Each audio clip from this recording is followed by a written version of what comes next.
Hello বন্ধুরা, মিষ্টি recipe and ব্লগসে তোমাদের আরো একবার স্বাগত জানাই। আর সকলকে জানাই আমার তরফ থেকে হ্যাপি হোলি। আর আমাদের হোলিটা কেমন ভাবে কেটেছিল আর কি কি খাওয়া হয়েছিল সেই সব কিছুই কিন্তু তোমাদের শেয়ার করব এই ভিডিওতে, তাই ফুল ভিডিওটা কিন্তু অবশ্যই দেখো। সবার ফার্স্টে বানিয়ে নিয়েছিলাম সবার জন্য ঠান্ডাই না হলে কিন্তু হোলি একদম অসম্পূর্ণ। প্রতি বছরই আমরা সব বন্ধুরা একসাথে মিলেই দোল খেলি, তাই তাড়াতাড়ি করে রান্নাটাও সেরে নিতে হয়। যেহেতু দুপুরবেলায় দোল খেলা হয়, তাড়াতাড়ি করে রান্নাটা সেরে নিচ্ছিলাম। এখানে আমি আর আমার বান্ধবী দুজনেই রান্না করছিলাম। আমার বান্ধবী রান্না করছিল চিকেন। এটা দুপুরবেলায় চিকেনের ঝোল ভাত খাওয়া হবে। আর এইটা হলো চিকেনের স্টু, দুই পুচকুর জন্য, একদম অল্প করে ঝাল মশলা দিয়ে, প্রচুর ভেজিটেবলস দিয়ে। আর এদিকে দেখো তোজো কিন্তু সকলকে পেয়ে খুব খুশি হয়ে গেছে। আর সকলের ডিমান্ডিং চিকেন তন্দুরি, খুব ডিমান্ড করছিল যে চিকেন তন্দুরি আমাদের বানিয়ে খাওয়াতেই হবে। তাই তাড়াতাড়ি করে চিকেন তন্দুরিটাও বসিয়ে দিলাম মাইক্রোওয়েভে। আর এদিকে দেখো দুই পুচকু কিন্তু অলরেডি তন্দুরি চিকেন খেতে আরম্ভ করে দিয়েছে। ওদের কিন্তু ভীষণই ভালো লাগছিল, যেহেতু ওদেরটা একটু ঝাল মশলাটা কম, ওদের কিন্তু দারুণ লেগেছিল খেতে।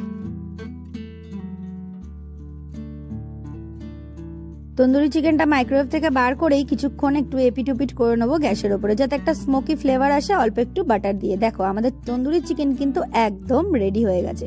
এই রেসিপি কিন্তু তোমাদের সাথে আগেই আমি শেয়ার করেছি, আর আমি ডেসক্রিপশন বক্সেও কিন্তু তন্দুরি চিকেনের লিঙ্কটা দিয়ে দেব, অবশ্যই তোমরা দেখে নিও।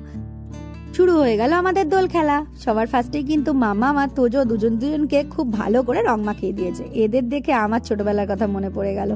ভূত হয়ে ঘরে ঢুকতাম আর মায়ের কাছে বকা খেতাম। আর এখানে দেখো চলছে কাকে কিভাবে রং মাখানো হবে তার প্রস্তুতি। তারপরে শুরু হলো আমাদের বন্ধু বান্ধবরা মিলে একসাথে রং খেলার পর্ব। আমরা কিন্তু প্রত্যেক বছর এইভাবেই একসাথে সবাই মিলে রং খেলি আর সবাই মিলে একসাথেই থাকি। এই দিনটা একটা গেট টুগেদারের মতন হয়, সবাই একসাথে খাওয়া দাওয়া আর দারুণ মজা। এই দেখো আমার অবস্থাটা পুরো লাল বানিয়ে দিয়েছে আমাকে, একটা জায়গাও বাদ নেই। আর একে একে সবাই মিলে একসাথে রং দিতে শুরু করলো আমাকে, এই দেখো। আর আমিও দিয়ে দিলাম আমার বরমশাইকে এক গাদা রং। তারপরে শুরু হলো একে একেই রং খেলা। এবার দেখো মজা, কে কেমন ভাবে খাকে রং মাখাচ্ছে। পুরো ভূত হয়ে গেছিলাম আমরা সবাই। দোল খেলার পর কিন্তু সবাইকে একদমই চেনা যাচ্ছিল না, কারণ দোল খেলার পর মুখে যে পাকা রংটা বসে যায় সেটা কিন্তু এক সপ্তাহ ধরে থাকে। আর দোল খেলতে যত মজা, তুলতে কিন্তু ততই কষ্ট। আমি ছোটবেলায় দেখতাম মা আমাকে আর ভাইকে দোল খেলার আগে একদম নারকেল তেল ভালো করে মাখিয়ে তারপর দোল খেলতে পাঠাতো। এটা কিন্তু খুবই ভালো একটা কাজের জিনিস। আমি আগে বুঝতাম না, কিন্তু এখন খুব ভালোই বুঝি যে নারকেল তেল মাখলে কিন্তু রংটা একদমই বসে যায় না। তাই তোজোকেও কিন্তু রং খেলার আগে আমি নারকেল তেল ভালো করে মাখিয়ে দিই। নারকেল তেলের মতো কিন্তু জিনিস একদম হয় না। তোজো আর মামামকে দেখে আমি সেই আমার ছোটবেলার স্মৃতিতে আবারও ফিরে গেলাম, যখন আমি আর আমার ভাই দুজনে একসাথে খেলা করতাম। আর তখন কিন্তু রঙের আরও অনেক ভ্যারাইটি ছিল। তখন ছিল গোল্ডেন, সিলভার, ব্লু, গ্রিন, দাঁত পর্যন্ত কালার হয়ে যেত।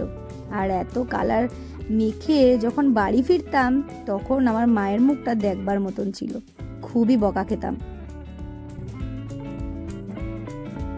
Happy Holi, happy Holi, happy Holi, বলো হ্যাপি হ্যাপি হোলি।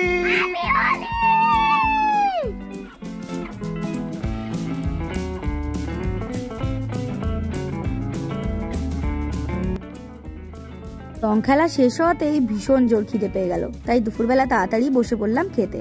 আমরা বানিয়েছিলাম চিকেনের ঝোল আর ভাত আর অনেকটা স্যালাড। এই দিয়ে দুপুরবেলা খাওয়াটা সারলাম। তারপরে বানিয়েছিলাম এক রকমের রাবড়ি টাইপের, এখানে কিন্তু দুধ ফুটিয়ে তাতে অনেকটা ড্রাই ফ্রুটস দিয়ে এটা বানিয়েছিলাম। তারপরে আমরা রাত্রেবেলা খেয়েছিলাম এক তরকা আর রুটি। এই দিয়ে রাত্রেবেলা খাওয়া দাওয়াটা সারলাম। আর পুরো দিনের জার্নিটা তোমাদের সাথে শেয়ার করলাম। আমার এই ছোট্ট ভিডিওটা যদি তোমাদের ভালো লেগে থাকে তাহলে কিন্তু অবশ্যই একটা লাইক করে দিও, আর কমেন্টে জানিও আমার এই হোলি ভিডিওটা তোমাদের কেমন লাগলো। আর অবশ্যই সাবস্ক্রাইব করো। Thanks for watching.